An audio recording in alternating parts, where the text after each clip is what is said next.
What's going on? This is Dallas with TICGN.com, and I'm sitting here with Chris of Phoenix Labs, and we're here to talk about Dauntless. Before we get started, I just want you to tell me a little about the studio, about Phoenix Labs, and how you got together, and just the projects you were working on before. Sure, yeah. We're up in Vancouver, Canada. A lot of us came from prior positions at Electronic Arts, lots of Mass Effect alumni there, a whole bunch of people from Riot Games who worked on League of Legends. Myself, I was at EA Canada at PopCap. Yeah, it's just a collection of people who have worked together before, who wanted to do something new, make something for themselves, you know? Now, the very first thing I noticed was the strong Monster Hunter influence. Can you tell me about that and tell me about kind of how Dauntless is different from Monster Hunter? Yeah, for sure. I mean, obviously, like, we're fans of Monster Hunter. We all have played a ton of it. We're all looking forward to playing more. But we saw an opportunity to take that genre and put our own spin on it. And that's really what Dauntless is about, you know?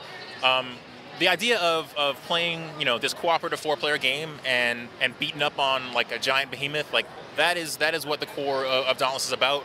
But we saw lots of opportunities to, you know, make it more accessible, make it easier for people to get into. You know, we're free to play on PC. We want everyone to be able to play Dauntless and have that barrier to entry be as low as possible.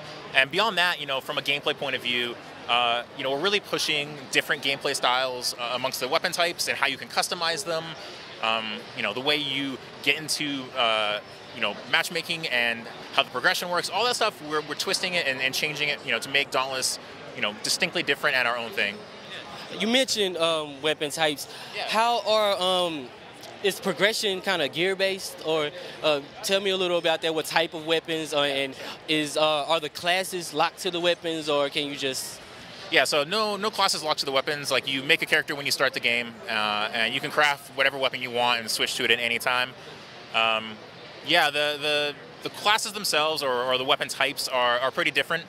We have a kind of like a three-pronged physical damage type approach to things. So the hammer, for example, is really good at dealing blunt damage, and blunt damage can stagger behemoths.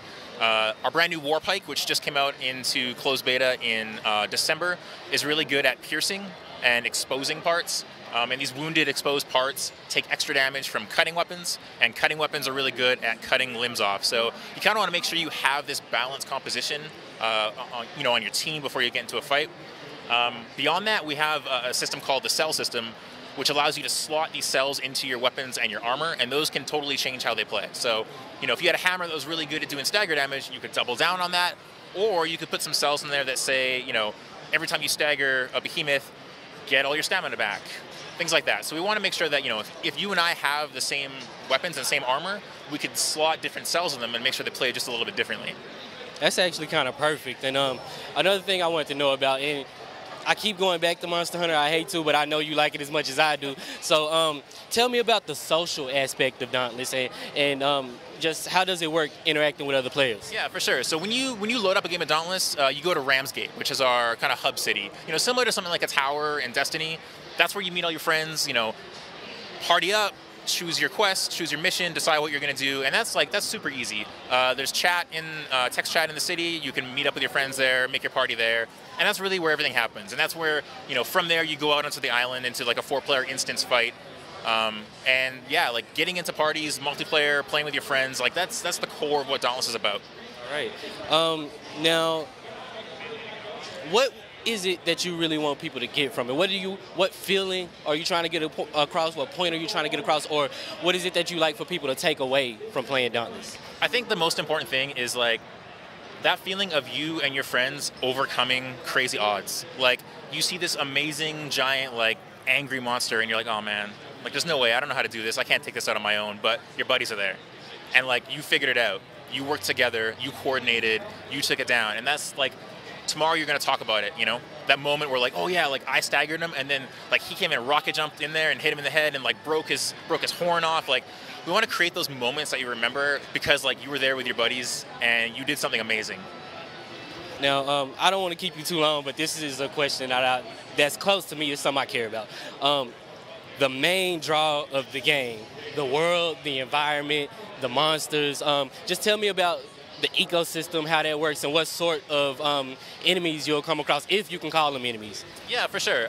So the world of Dauntless is basically centers around these floating shattered islands. And we have this energy source called Aether, which like suspends everything in the air and is really what these behemoths are powered by, and they also power all your crazy weapons and all your crazy abilities.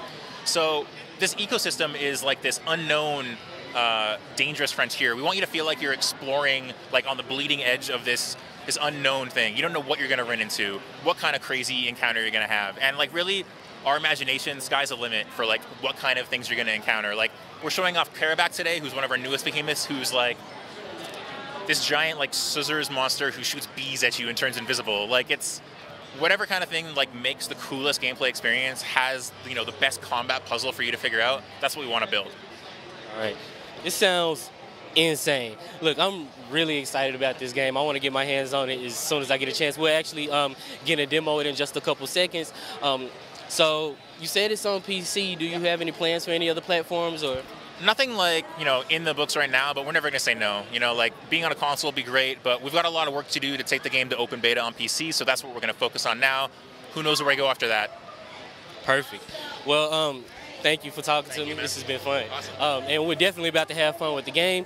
This has been Dallas with Chris of Phoenix Labs for TICGN.com, and we'll see you another time.